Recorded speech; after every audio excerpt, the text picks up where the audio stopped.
Yeah, Talaman, Geek Talk. Let's enjoy the show. Talaman always got a plan. Geek Talk is popping where it's really at. Represents geek culture, homie got structure. Sometimes focus, screw camp culture. Feel like Luffy, smart to say the least. Loving One Piece, man, really loves to eat. Everybody knows the show is really is Talaman. You know what time it is. Let's go, Geek Talk.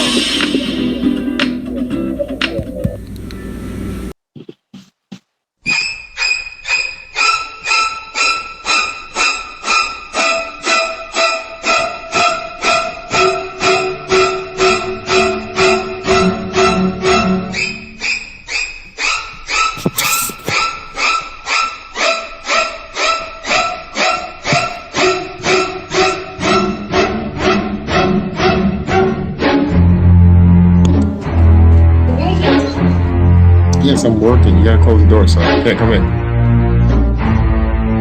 Close the door.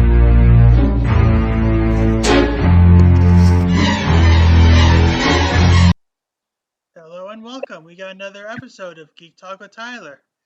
As always, I'll be your host, Tyler. Today, I'll be joined by my guest, Walter. How you doing today, Walter? Doing outstanding, brother. Doing outstanding. How about yourself? Very good.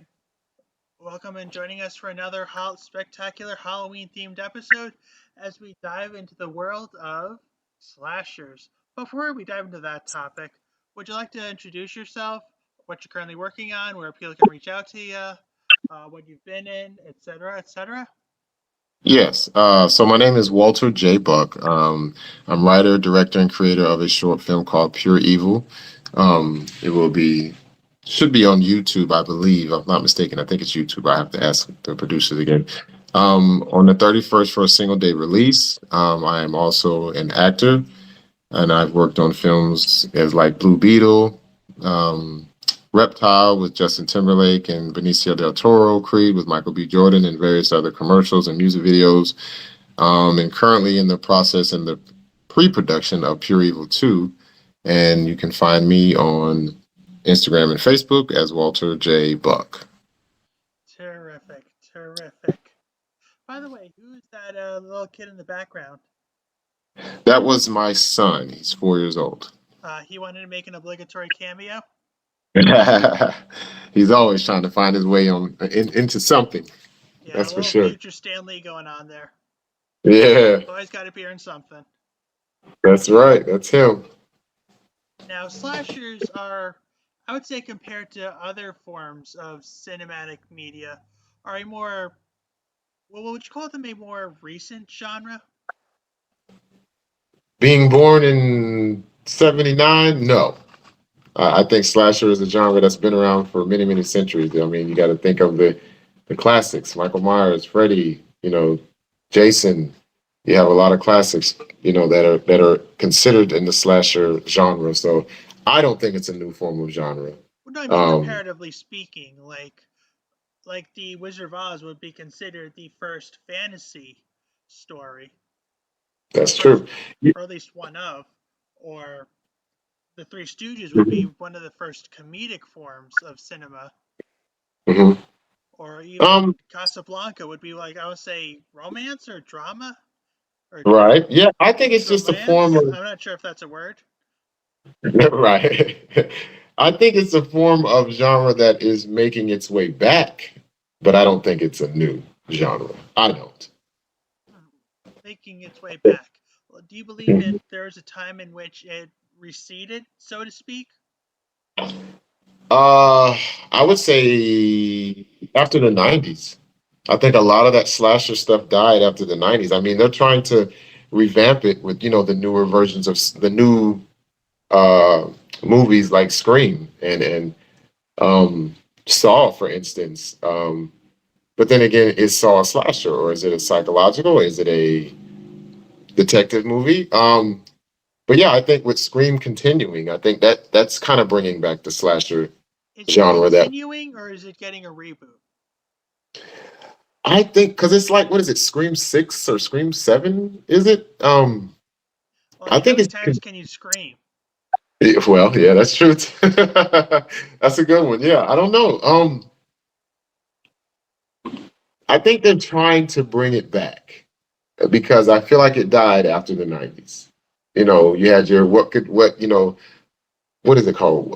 I Know What You Did Last Summers, and you had all those kind of movies back then, and some of those classic ones, and then it just kind of stopped, and then they went more spiritual and psychological, and kind of the only ones that continued were your Michael Myers and your Jasons, your Freddys and your Screams, and it's like, when is somebody going to remake another one? Well, I think Another it's a lot like let me ask you, are you a DC or a Marvel fan? DC or Marvel? I'm gonna go with DC because I like the dark. I like dark Right, and comedy. because you're in Blue Beetle. Well, that too. But let me ask you something. How many Lobo movies have they made? How many Detective Chimp movies have they made? How many Plastic Man movies have they made? I don't know those, so I couldn't All right. answer that. Now, how many Couldn't- Batman movies have they made? Oh, tons. That's because people want what's familiar to them. They don't want to Correct. see what's new and exciting, which is Yeah. unfortunate because we have so many artists out there that like to have their voices heard, but it's Mhm. always give us another Batman, give us another Superman, give us another Freddy Krueger in this case, Scream, Ghostface, etc., etc. Right. And let me ask you, do you believe that's harmful to artists today? Or do you believe artists should find a way to capitalize on that? I think it's harmful to artists. I also think it's harmful to the industry as well as the viewers because you're just recycling. You're revamping things with the new technologies in film and production, but you're just recycling what's already been done. And like you said, when are we going to see a fresh new iconic killer? When are we going to see a fresh new set of eyes on something? Yes, Michael Myers is a very iconic guy, one of my favorites, but even I, as a person that watches it and enjoys it, they're making another one that comes out next year. And I'm just like, I don't want to see him die, but at the same time, it's like, when are we going to lay this to rest? I get it. He's a killing machine. Right, and a lot But of the times they just play it off as a multiverse thing. Spider-Man's done it, the Turtles have done it. I'm pretty sure the Justice League has done it. But to be fair, they did it before it was mainstream. right. And they're talking about the multiverse with Michael Myers. And I'm just like, oh my gosh. It's just, and like you said, you asked that question, do I think it's harmful? Yeah, it's harmful because it cripples those that are innovative. Because all we're doing is recycling. And it's like you said, okay, we got it. If you want to do that, that's fine. But I still have an idea, or this person still has an idea, or this writer or director has an idea. Why are we not capitalizing on that? They did it a lot in the 90s where it was Jason versus Freddy and this and that and all these other different ways. I've never seen them do it with Michael Myers, I don't believe. I don't think there was a Jason versus Michael or Freddy versus Michael. I don't know why. And it's like they're just constantly recycling in them. And it's fresh to those if you wait long enough. You know what I'm saying? Like somebody, if it came out in 2024 with the new Michael, those that grew up with it would be like amazed because they're bringing him back. But those that never knew of him, that didn't grow up around it, would be amazed because they think it's this new killer, and it's not. It's crippling. We didn't live in an age of streaming service and technology where you didn't have access to all these older shows. Mm-hmm. I'm like, yeah, okay, let's have a reboot. Let's have another continuation. Let's have another Transformers or another Thundercats for our generation to grow up on. But all these shows are available through various social media and several streaming platforms. It's almost redundant. It is, yeah, because the technology is so advanced. You can download a whole series of Thundercats somewhere, or you can pull up episodes and clips on Google. I remember growing up when I was a kid, if you didn't have Encyclopedia Britannica, you didn't know what was going on. And if you didn't get the paper, you definitely didn't know what was going on. So we didn't have Googles and cell phones and laptops and computers. And then when they did come, it was dial-up. And if you tried to download something, you might as well go to work because by the time you get home, that's when it would be finished. So, yeah, in this day and age, it's just nothing is secretive, hidden, or untouchable. I think it is crippling to the industry because it's like Denzel said, is it what's more important? Having who's the fastest, who's the fastest? It's not whether it's good news, it's who gets it out the quickest. And what's the long-term effect of too much information, you know? I do, and it's sad, but a lot of the times artists will say, well, this is just my rendition of it. It's like, yeah, Hmm. okay, how many times can you cook a peanut butter and jelly sandwich before I realize it's the same frickin' thing every time? Right. Like fried Oreos, it's still an Oreo. Exactly. I mean, yeah, okay, you may cook it a little longer, you may use a different batter, you may want to use double stuff instead of the original recipe, Right. but there's no real difference. No difference.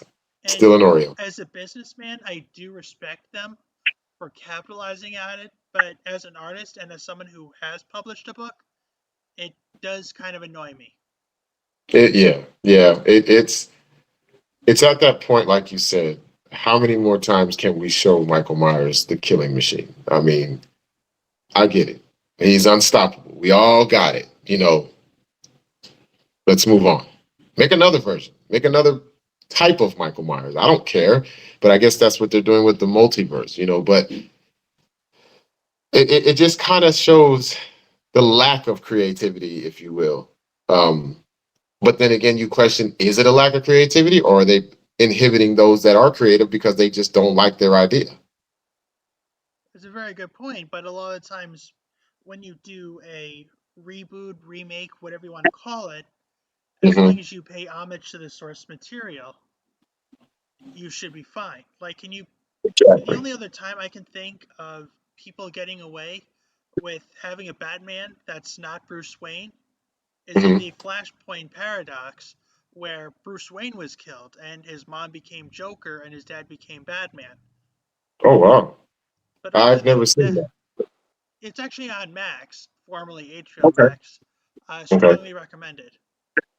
Okay.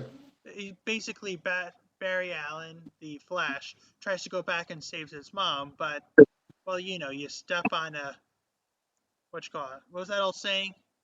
If you step the butterfly effect. Oh, is it the step on a crack or something like that? Or are you talking about something else? No, no, I was thinking of the butterfly effect. It's like Oh, you mess up something in the past. Next thing we know, we have dinosaurs being ridden by yeah, yeah, Nazis or yeah, something stupid. yeah. Yeah. Start messing with the trajectory of things. Kind of like Back to the Future. When you go there, you can't touch nothing, move nothing, can't talk to yourself. Yeah, I gotta tell you, I have no respect for time travel. It just feels like a cop out half the time. Mm. But that would be an interesting slasher. It It's would. like you would He never tries know to. when he strikes. That's true. Or maybe he goes back to try to stop his old self or stop his future self. That's a nice concept though. But it's different. It's innovative. Right. It's it's it's not the same. And you know what I personally find funny about time travel? The fact that so many But people get it wrong. mm, Like when you time travel, you can travel any when, but not anywhere. You just have to be in that same spot. Otherwise, you need a time and mm, space machine. makes sense. So yeah. Well, I think getting Back to the Future, they nailed it with that. They went back in time. They never, they used the maps like Doc Emmett Brown did. He said when you hit 88 miles per hour, you go back in time, but it would be back in time. And at this point in time, there's no railroad, so you might not want to try to go back in time at this location. You know what I mean? Right. Or say if you're freaking, what was the car they used? The DeLorean? The DeLorean, Yeah, yeah, the DeLorean runs out of gas. You don't want to end up in 10,000 BC or something. right. Fossil fuel hasn't really been a thing yet. No, it has not. And I mean, that's why he invented, I think in the second one, he started using what, trash? I believe so, yeah. He started allowing him to put like, because I remember he was putting banana peels in there and raw vegetables and stuff like that. And it just turned it into fuel. And I was just like, oh, okay. And it works. But Yeah. honestly, it just feels like a lot of the time the people that are put in Hollywood don't exactly have the right ideas for what people want. It's just what they think people want. And I think Mm-hmm. a lot of times it works because movies don't have the same caliber that they used to have. Mm-mm. No, they don't. I mean, you could blame No. COVID, you could blame streaming services. There's a lot of factors that you could take into consideration. Right. Yeah, I think a lot of movies don't have the same caliber, sorry, is because of technology. But then you can also say they have gotten better because of technology. So it's a catch-22. I'll agree that technology has advanced movies, but I also think using technology all the time is a cop-out. So it cripples a film sometimes because yeah, if we was it the last fast, not the last one, but the one before that where they were in outer space. Well, yeah, if you're going outer space, we need technology to show that you're in outer space. But then at the same time, you go so far with that technology to where it's just like, okay, you strap a rocket ship to the top of a car, which obviously cars are not built to go through the atmospheric pressure. And it's just it takes away from it. It's just like, okay, this is a bit much, but technology affords that. But then that's why I say it cripples it as well, because now you don't have to think creative. One of the things that we hate to hear in the industry is we'll fix it in post. Well, why wait till post when we can just fix it now? Why And are I we think waiting it's one of until those things where how much realistic views should we put on make believe? Like if you ever right? look at things like Lord of the Rings or Star Wars or whatever, could you actually see real world application or even the slasher films? Mhm. There's no way it or Pennywise could exist Right, today. right, right. Obviously, yeah. Well, yeah. It's not very many sewer grates for you to hide out in. That for one, but yeah, it does. I minus the Force in Star Wars, a lot of that seems very Plausible? semi-practical. Yeah, there you go, plausible. And that's I think that's the beauty of it because it's just a war. They're having this massive war, but it's just in space, and they're flying spaceships that look like they would exist in space and be able to hold up in space. They're using space weapons, laser guns, lightsabers. But then when you go to the Force, that's when the supernatural comes in, and it's like, okay, it's cool, but it's not so much that it takes away from this is plausible. This is like, hey, this is pretty cool. And then you start doing things like Fast and the Furious did, where you're flying cars in outer space, and it's just like, yeah, you lost me with that one. I'm sorry. I mean, when Even you Michael think Myers. about it, isn't everything technically in space? That's the way they seem like it. Well, yeah, yeah. When you put it that way, yeah. If you think about it for 2 seconds, yeah, everything is in space. Even Earth is in space. But then you got Michael Myers. Think of him as the killer. Yeah. Other than the fact that you shoot him 1,000 times, or you close doors on him, or you set him on fire, he doesn't die. Well, he But there's a dies, but guy. he doesn't stay dead. It's like He doesn't stay Chucky. dead. Chucky doesn't stay dead. He's kind of Right. like Kenny from South Park. Kenny's dead. Kenny's dead. Kenny comes right back. Yeah, and it's funny. Oh, If we're going to speak about supernatural stuff, did you hear the two reasons why they keep killing Kenny? I never have. I always just thought it was funny, but why? The first reason, it was confirmed in a Q&A with Matt Stone and Trey Parker, was because he's poor, but they played it off as a laugh. The second Right. reason was in the episode with Cthulhu. It was not the Super Best Friends, but it was a three-parter where Cartman teams up with Cthulhu because Cartman does. Uh, it actually it's actually been revealed that not Cartman, sorry, that Kenny's parents attended a cult meeting for Cthulhu while she was Mm-hmm. pregnant with Kenny. Mm. See, I didn't know that. I wasn't a huge South Park fan, but I did watch a few episodes, and I noticed that they always say they killed Kenny, and I thought it was always funny, but And they do, never knew. and it is. But Right. that just goes to the whole supernatural thing. It's like, if you're a supernatural fan, you're what I'm gonna start over. Are you an anime fan? I am not. I strongly suggest you start getting into the genre Mm-hmm. because, as we see with the West, we just reboot for the sake of doing reboots. Mm-hmm. I've seen a lot more original ideas come out of Japan, I'll tell you that much. And in the Yeah, spirit of Halloween, I do have some recommendations that are the more supernatural side. I will say they're very creative. I shouldn't say they, but Japanese art is very creative and very innovative, Well, you and can it's not say a lot. they referring to the country of Japan. Right there. Okay, there you go. They're very innovative and creative, and it's a lot different than American stuff. We just kind of reboot the same things and remake the same things. I don't know if it's because we just don't think beyond, or if the beyond that has Or been just created is refuse just to not think. accepted. And just, Refuse to, or it could be the possibility that those that have thought outside the box are just not accepted.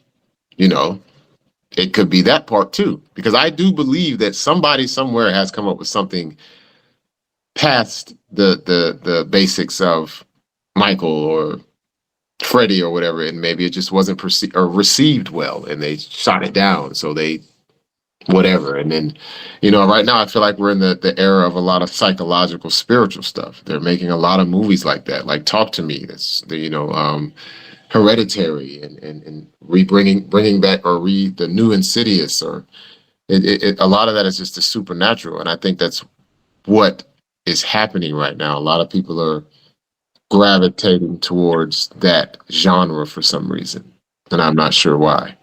well, if Not that you're it's bad. looking for new ideas, or at least new things to watch for Halloween, I recommend Death Note, which is a kind of it's less slasher but more psychological about this Hmm. guy that basically he kills people by writing their names in a journal called the Death Note. Makes. I think I have heard of that. Yeah, there's a live action one, but its only saving grace was Willem Dafoe. Oh Lord. Yeah, it's like a movie's bad when even Willem Dafoe can't save it. Yeah, that's pretty. It's pretty tough right there. Yeah, honestly, I strongly recommend that. I also recommend Death Parade, which basically is where you end up in purgatory, but purgatory is more of a lounge, and you play games, darts, pool, cards, etc. And the outcome will determine if you go to heaven or hell. Oh wow. See. Yeah, and of course Helsing, which is kind of like if you like Hellboy, then you'll like Helsing, but it's with vampires. Mm-hmm. Okay. So that's definitely Yeah. supernatural. And I've definitely seen a lot of new innovative ideas from, well, I'm talking to a lot of authors, comic book artists, actors, etc., etc. So, as a actor and as a viewer, I'm going to ask you something. Mm-hmm.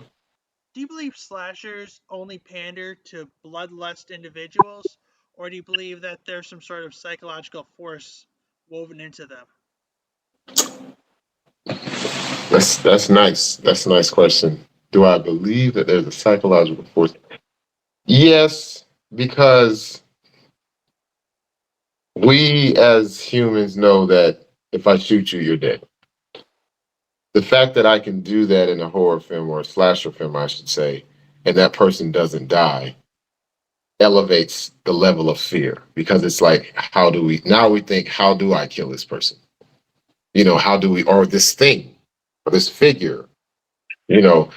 So I think there has to be a level of, even if it's very faint, spiritual psychology or whatever, or both, undertone, because we all know if I hit you with a car doing 90, you're dead. It's just that simple. Or at Or least you've got, severely crippled? or yeah, severely crippled, that you have a higher chance of dying than you do living, but there is that off chance you could live. So if we don't gravitate towards that supernatural of that figure that's killing, the movie would be over very quickly. Six police officers pull up and start shooting this guy, he's dead, and you have to be able to outrun or take the bullets, like Michael Myers, or you're dead. So yeah, I think it's necessary because, like I said, if not, the movie's over quickly, very quickly. So an interesting point you bring out there. And you know what's funny? Are you an old world monster fan? As in Frankenstein type stuff? Yeah, Nah, I'd say that's my buddy, man. I got a buddy who's big into the. like the vampires and werewolves and mummies and stuff. I do. I will say I'm intrigued by vampires and werewolves. Probably vampires a little bit more than werewolves, but because I do like some vampire movies like 30 Days of Nights, Blade. Um, they make them pretty cool. There's another one, Daybreak or Daybreakers. I did like those. So I do like some. I think I like vampires a little more than werewolves. Yeah. I just find it funny. Well, first off, speaking of vampires, a quick shout out to my buddy J.V. Hilliard, author of the Warminster series. I just find it funny Cool. that all the old school monsters have some sort of weaknesses or kryptonites. Vampires have stakes in the hearts and garlic. Werewolves have wolfsbane and silver. Frankenstein's have fire, and so Hmm. on and so forth. But all these modern slasher guys, you really don't picture them as having a weakness. Mm-mm. Mm-mm. You don't. They take that away because I feel because they want it to be an unstoppable force, and that creates. They feel that creates fear. But like you said, if you bring up, for instance, vampires, regardless if we know their weakness, there's still fear when you know that someone's a vampire, a bloodsucker, or whatever you want to call them. You look at um, Fright Night or 30 Days of Night. Those vampires were vicious, and if you broke the codes or used the weapons, they would kill them. But you still had a level of concern or fear if one of them crossed you. To take it back into the day with the classic Lost Boys, those were vampires. How they were able to walk around in the daytime, I don't know. But Yeah, that's Twilight level logic that I'm not going to get into. yeah, I don't get that one. But even still, when they appeared, you were terrified. It's like the weakness of them, but it's just like at the same time you have to get in close proximity for these weaknesses to take effect. It's not like kryptonite for Superman. You just lay it down, and if he gets within so much distance, he's weak. And as long as you keep it that close, he weakens. But it's not within arm's length. You with a vampire, you stab him in the heart with a stake. Well, you got to be pretty close to do that. Garlic. What's the one with the holy water, or Well, they pretty can't much a come in lot your of house. monsters are weak against holy water. Well, yeah, But or for the vampires vampire. especially, though. Yeah, and if you don't invite them in, they can't come in your house. They can't cross it. But even still, that's still close proximity. That's within arm's reach, and that creates fear because I can't kill him unless I'm right here in his face, and then he'll know Just I'm trying to because kill you him. know how to do something doesn't mean you know how to do something. That Correct. sounds Correct. confusing, I'm going to admit that, but I mean, it's like, okay, Lex Luthor knows how to defeat Superman. Just get some kryptonite. Doesn't mean Superman's going to allow that to happen. Exactly. That's my point. It's not like the vampire's going to stand there. Oh, he's got a stake. He's going to stab me in my heart. Let me run the other way. No, then he has superhuman strength. So even if you grab him, he can pick you up and throw you across the room, and you're injured right away. So now your plan has foiled, and so it still had fear, even though they had weaknesses. Whereas nowadays, what is the weak? Well, Jason has water, I guess, and Freddy has fire. But what is Michael Myers' weakness? I'm pretty Laurie sure. Strode? Well, since Chucky's basically a living doll, I guess it's whatever can kill a doll. Right, and we don't know what that is. And with Michael, what is his? Freddie and Jason had one, but I don't think I don't even want to say I think that fire or water was their weakness. I think it was just something they were afraid of because that's what killed them. Well, I mean, that can itself be a weakness. Right, because we've seen Jason come out of the water many a times in Friday the 13th. Exactly, which is kind of funny that he would also be afraid of that. Mm-hmm. I mean, Because that's he kind can't. of like Batman being afraid of dark alleyways. Right, yeah. Doesn't make sense. And then on top of that, it was like, well, Jason can't swim. Well, he sure pops out of the water a lot for a guy that can't swim. So I don't know. I just Or that's like saying you're I'm kosher, but you're getting a sandwich with bacon on it. exactly doesn't add up. No, it doesn't. But as long as we're speaking about things that kind of contradict themselves, let me ask you: do you Hmm. believe slashers and psychological films should have a bit of levity to them? A bit of say that word again. I didn't hear you. Levity, like comedy. I wouldn't go so much as to say comedy. I think it should have some peaceful reliefs throughout the process, but full-fledged comedy. I think I'm different about comedy. If it happens to be funny to someone, then that's fine. If your intentions are to make it funny, I think that's when it becomes the issue because there's a lot of movies like Jason and Michael back in the day, the originals that had funny parts, but their intention wasn't to be funny. But if you Yeah, or go even the into new Chucky film, I believe it is, oh yeah, where goodness, that or what you call it, where the kid asks if Chucky has a kid, and he says, yeah, the kid's gender fluid. It's like, really? Yeah. It's like, I'm not a monster, and I'm like, bitch, you kill people. Of course you're a monster. exactly, yeah.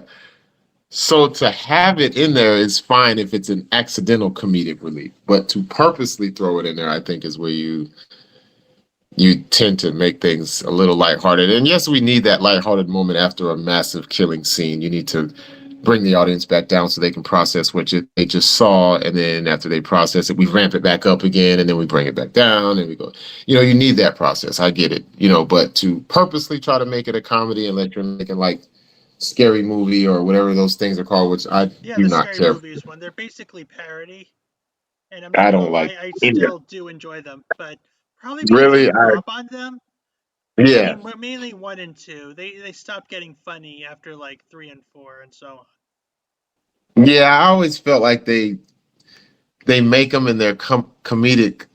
The comedy that's in it is okay, but it's just like it's too over the top for me. I'm I like, mean, you I guys are think that's doing. what its goal was supposed to be. I mean, they got Oh, Anna okay. Faris in it, so I mean that it's not like they're really trying to scrape the bottom of the barrel for comedians. Like, can you imagine Adam Sandler in a comedy?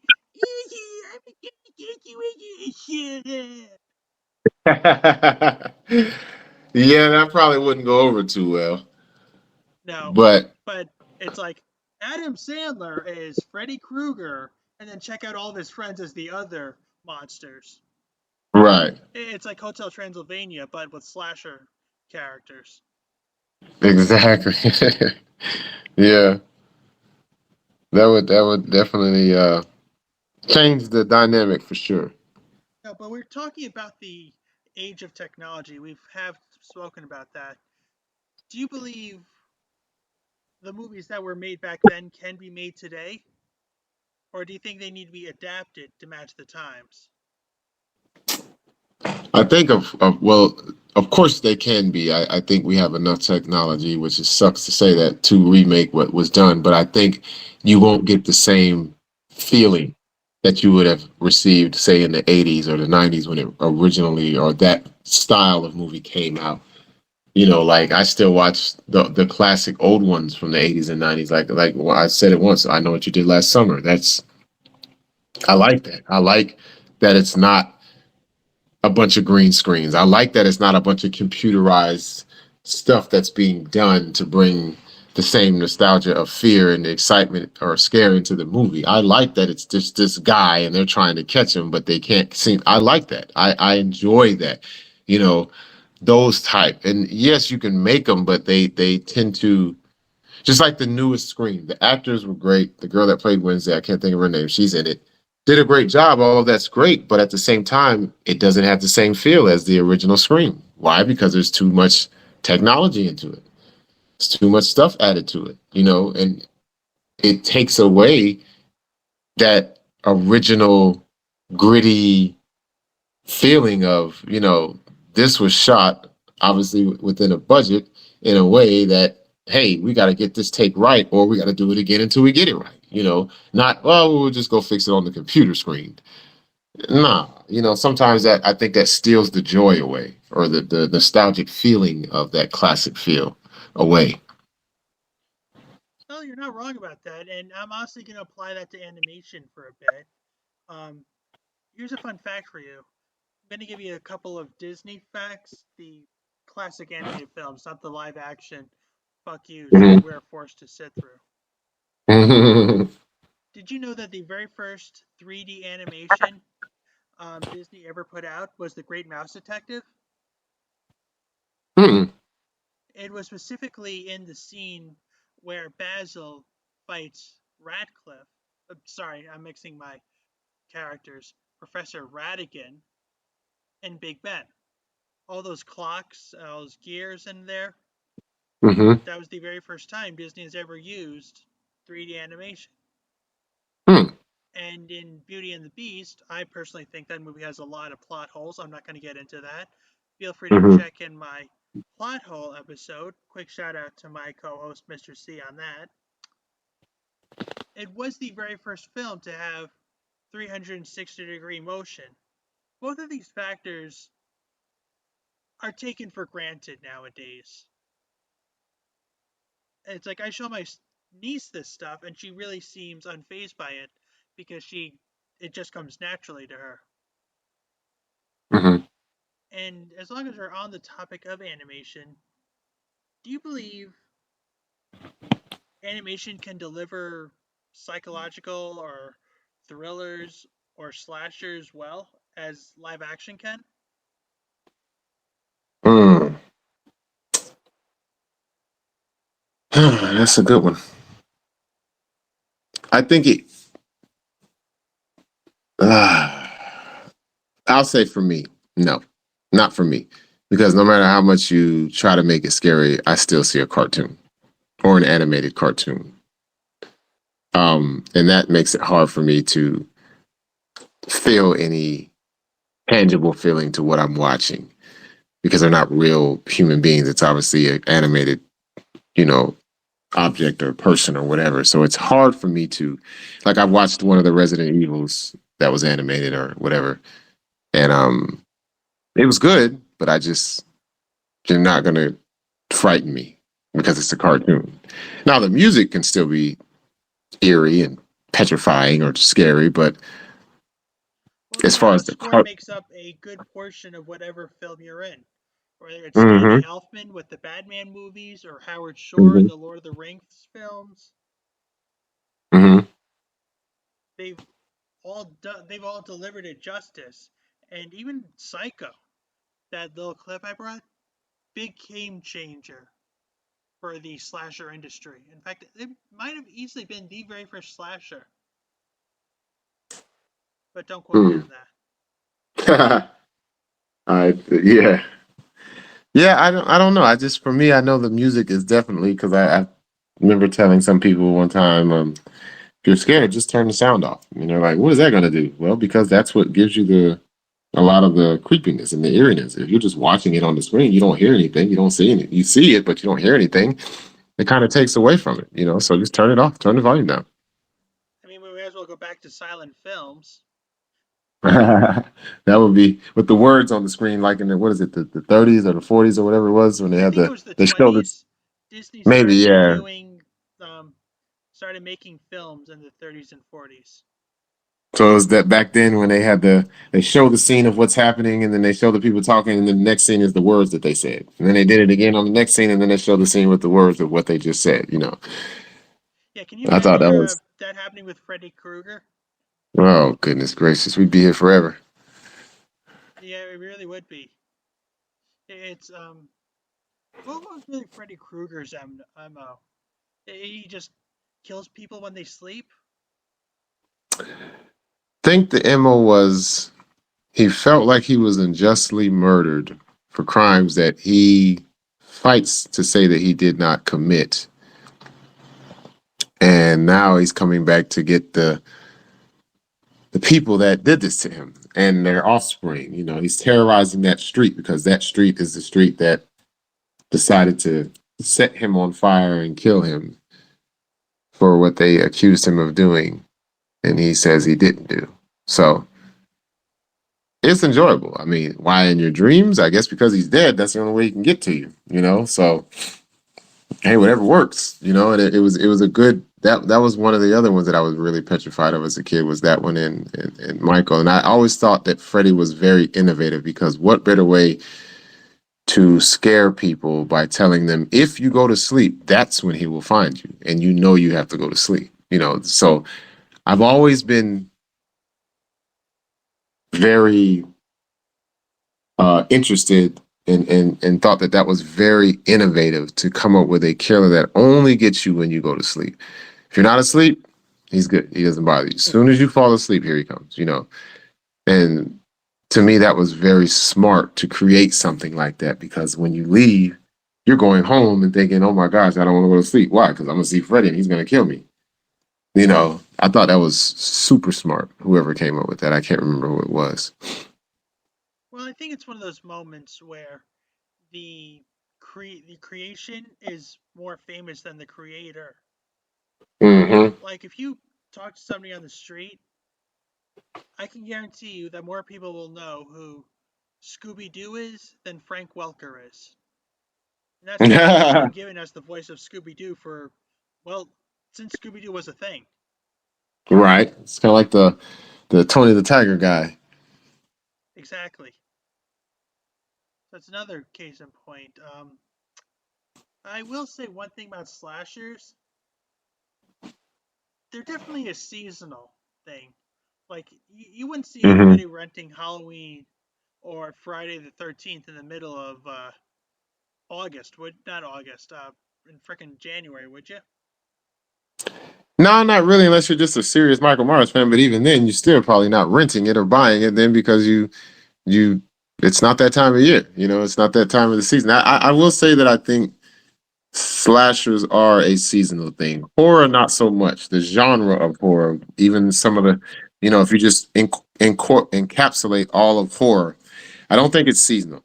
But I will agree with you that I believe slasher is a seasonal Halloween type of fall type of thing. You know, when Halloween month starts, or right before, or a little, maybe even I wouldn't even say after. Once it's over, it's over.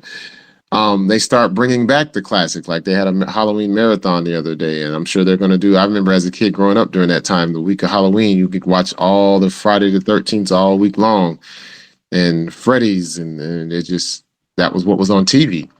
You know, I remember even during the day, you would get the Great Pumpkin Charlie Browns and all the Peanuts character fall versions and stuff like that. I just remember that stuff as a kid, and I thought that was really neat.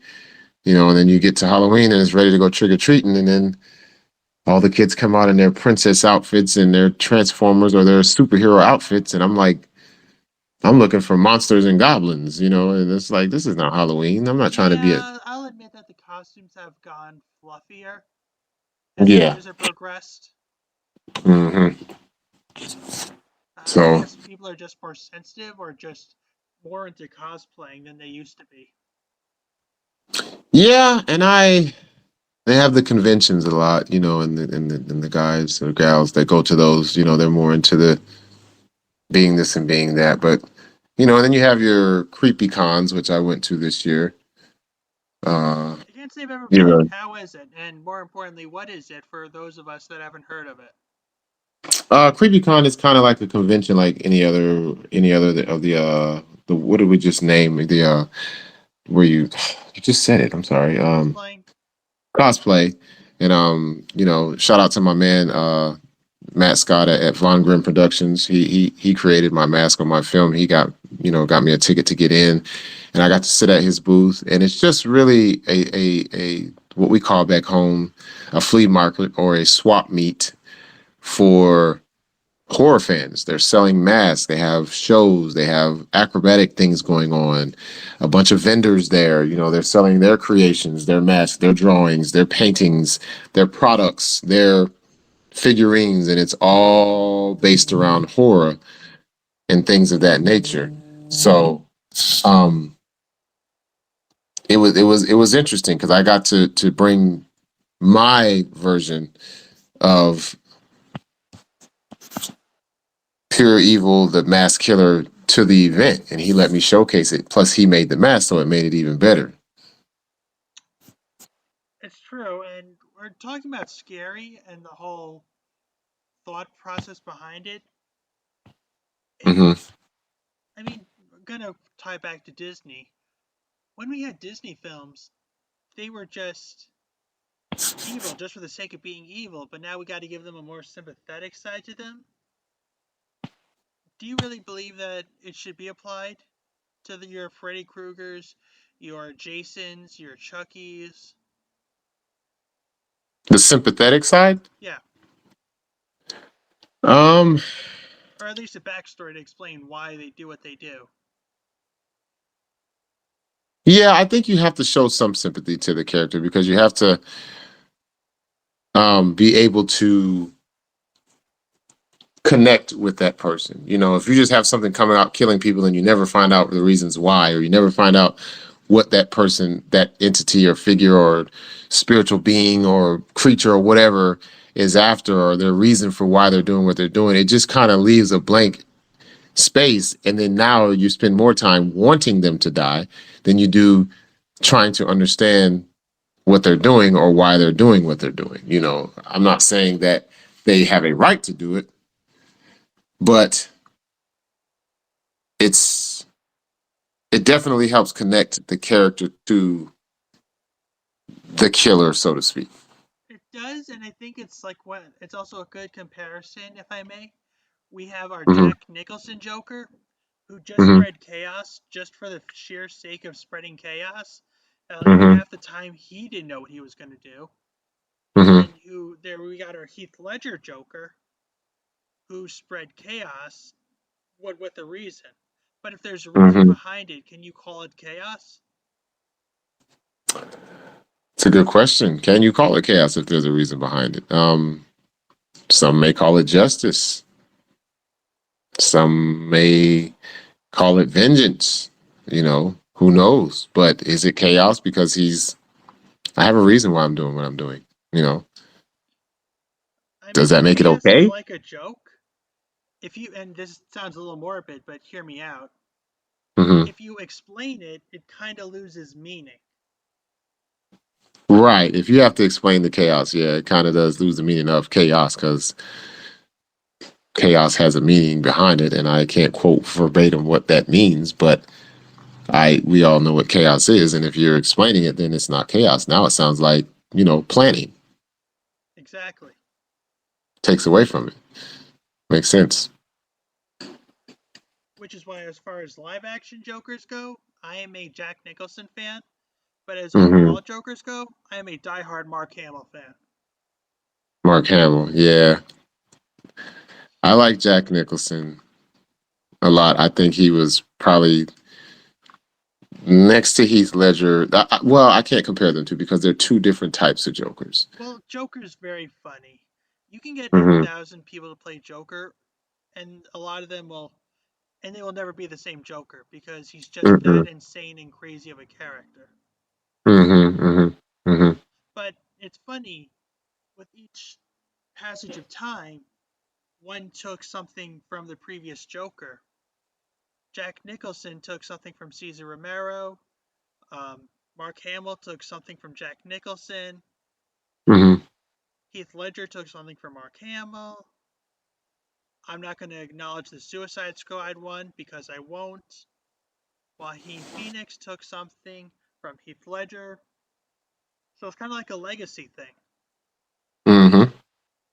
Do you believe something similar could happen to psychological slashers? Like where the original Freddy Krueger was gave some sort of inspiration to the next Freddy Krueger? Of course. Yeah. I mean, you're not gonna. There's not gonna be a lot of them that can pull it off the way that the original. I can't think of his name right now. I'm sorry. Um, the original Freddy did it, and I think if you actually start seeing the way they're doing it, they're kind of.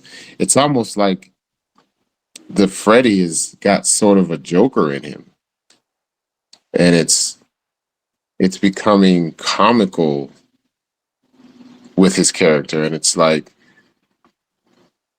that wasn't the way it started. Yeah, he was quick witted and smart mouthy, and he knew how to turn what you said into something that seemed funny, but he was still terrifying. And now they're kind of switching it up. I think they're trying two different. Like, we're going to make him a stone cold killer, or we're going to make him have some jokes. And it's like they're trying to pull it off in a way that the original Freddy did it, that you just can't do, because all actors, no matter how much they train or how much they watch and listen, they're their own actor, and they're going to do it in their best version with the help of the director and the creators that tell them how they want this character to be. Sorry. So you're going to get different versions every time. Very well said, and if I may, I'm going to quote Steve Bloom from the acting classes I've been taking from him. He said, Mm-hmm. and I quote, "Sometimes the worst impression can lead to a new character." Mm-hmm. I have to agree with that. There's something to be said about somebody who takes a scene where you're supposed to be yelling and screaming and angry and mad, and can say it with a soft voice, but give the same look as if they would rip your face off and then turn and walk away. You know, we all assume that angry and mad has to be screaming and yelling and slamming things as like the Hulk. But I can be angry and mad and say what I need to say to you in a very peaceful, calm voice, and say it with, the velocity in my voice that gives enough sternness behind it and a look on my face that gives the same meaning as if I was screaming or yelling. You're not wrong, but Hulk is another good example. I mean, granted, it's kind of hard to add layers to the Hulk. I mean, the MCU did it with Smart Hulk, but by doing so, I personally felt like they ruined the character. They did to me too. I mean, the only time I They, wanted to see a Smart Hulk is with the Maestro, but that's basically an alternate universe where hmm it's 100% Hulk and no Banner. hmm So, Yeah, I don't like the way they've turned him into this guy who's got his glasses on and he's just the Hulk, but he's all smart. And then it's like, no, the people liked when he went from the smart guy, scientist, and he got angry, or his heart rate went up and he turned into this destroying, killing, well, I wouldn't even say killing, but destructive machine of I a don't of a recall person. him killing, but if you told me Right. that Hulk killed somebody, at least in the MCU, I know he has in the comics, hmm then I wouldn't be surprised by that. Right. But we don't expect to turn on the Hulk and see him just walking around as the Hulk in the grocery store buying apples. Like, what? No, you just killed you killed it. You destroyed it to me with that. And that's, yeah. And I think that's another one the of my MCU favorite is just characters. really trying to make it more relatable, not just for the comic book fans, but for everybody to enjoy. hmm And I think that's my personal biggest issue with it currently. Like when it hmm first started out, it's like, okay, yeah, they really had something going on. Second, okay, they were still trying to figure it out. Third hmm phase, they're back on the wagon, and then the fourth phase, it's like, okay, can you just die now? Right. Right. I Yeah. mean, I hate saying that because a lot of hard work is put into that, but well, they kind of jumped the shark after Endgame. hmm I I mean, wasn't a unless you big want to fan. find a way to kill half the multiverse. Yeah, I wasn't a fan of End Games and a lot of Marvels. After I saw Avengers 1 and 2, and I think maybe the third one, I was My just kind of biggest like, okay. problem is that they had way too many characters in that, and I know that's what they were Yeah. going for. It's like, let me ask you something. Are you a Transformers fan? I like the first one that came out in the movies, and I watched it as a kid, but I wasn't like over the top with it. But after the Well, first one, I was kind of like, yeah, I'm done. Transformers kind of faces a similar problem. At least the Generation 1 did. There were too many characters. Half the time, hmm we couldn't keep track of them. Yeah. Granted, It- later series, specifically Beast Wars, changed that. Now, I do believe it's their CGI, or at least state of the art at the time CGI, that played a factor into that. But it was because of that we had less characters, but we got better character development because of it. mhm, Now, do you mhm. believe slasher slasher, I don't want to call them creatures, but slasher characters can have character development? Of course, yeah. They need character development. You need to have that. That goes back to the emotional standpoint. You need a sense of a reason to dislike or like this character. And if you don't give character development or character backstory or character anything to him, it becomes just this thing running around. It's not. You don't have anything to connect to, and you just immediately hate the guy or hate the gal or hate the entity or whatever, and you just are waiting on them to die. And you're watching movies waiting on them to die, and if they don't die, then you probably get tired of watching it, and you don't make any money selling movies that way. So you need character development, no matter how mundane that character development may be. It may be something as simple as he's seeking revenge for the people who harmed him. Okay, whatever. At least now we have something to base this person off of, you know? I do, and this actually does lead me to another question. A lot of the famous slashers are not, it may not be human, but at the very least humanoid. Do you believe a good slasher film can occur but with a animalistic character? Yeah, they did it with Cujo. I don't know if that's slasher, and they did it with Pet Cemetery.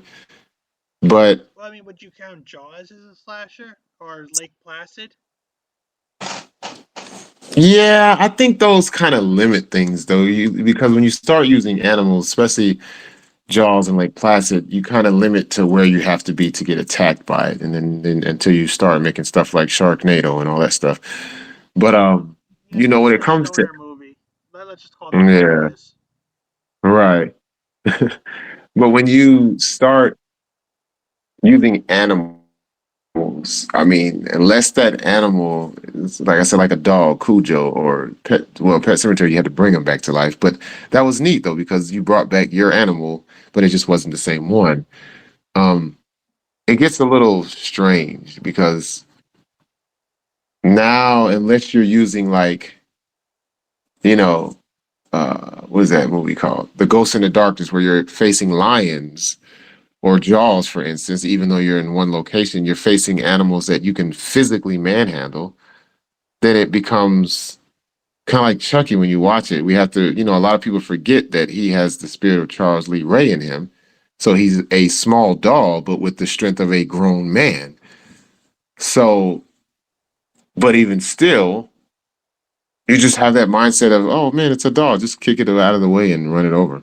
Like, what's the problem here?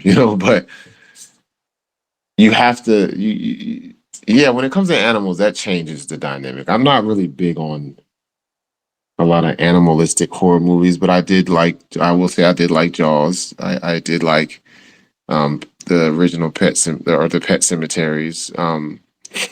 Cujo was okay. I'll We admit named it's some not other ones. Stephen King's best work. It's no Right. Misery or The Shining, Mm-mm. but it wasn't bad. I hear his No. new stuff is a lot more political. Mm-hmm. After a while, a guy can only write so many classic horror films, or sorry, horror books before he starts Mm-hmm. weaving in the world of politics that all media is known Mm-hmm. for. Right. Right. Right. But Right. I think slashers are definitely an icon within themselves. Mm-hmm. Granted, they may be seasonal, and they are. Mm-hmm. I think it's safe to say that they've definitely left their impact on media. Whether you're reading it as a graphic novel or a manga, or even watching it as like a television series or movies, Mm-hmm. they've definitely left their mark in the world. Yeah, I will have to agree with you on that because if they didn't, then they wouldn't constantly keep trying to remake them or reboot them, as you said. So yeah, they have their impact. They definitely have their impact. So I'd like to thank you again for joining me on my show today. Hmm. Yeah, no problem, man. I appreciate you calling me in and inviting me on. And one more time, where can people find you on your projects and all that other fun stuff? The project should be a single day release on the 31st. It should be YouTube. Look for Pure Evil. It's the name of the short film. You can find me on Facebook or Instagram at Walter J. Buck. That is my name. More to come on the Pure Evil. There will be a Pure Evil 2, and we're working on distribution and streaming services and platforms. And yeah, man. Other than that, I'd like to give just one shout out to my man Matt Scott at Von Grimm Productions for making the mask for me, and you got the Angry Ironsmith out in Sparta who made the knife for the film, and my whole production team from the DP Jason R. Johnston, great DP, award-winning cinematographer, all the way down to my PAs, everybody that was a part of that film, man. I really want to thank each and every one of them for what they did. So yeah, from me to everybody out there in the world, man, stay creepy and keep moving forward and producing and making films. Nice ending. If you like this episode, don't forget to hit like, subscribe, and support your local creators. As much as I like talking to y'all, I don't exactly make a king grandson by doing this. But no matter what you decide to do, remember that very one important thing: stay geeky.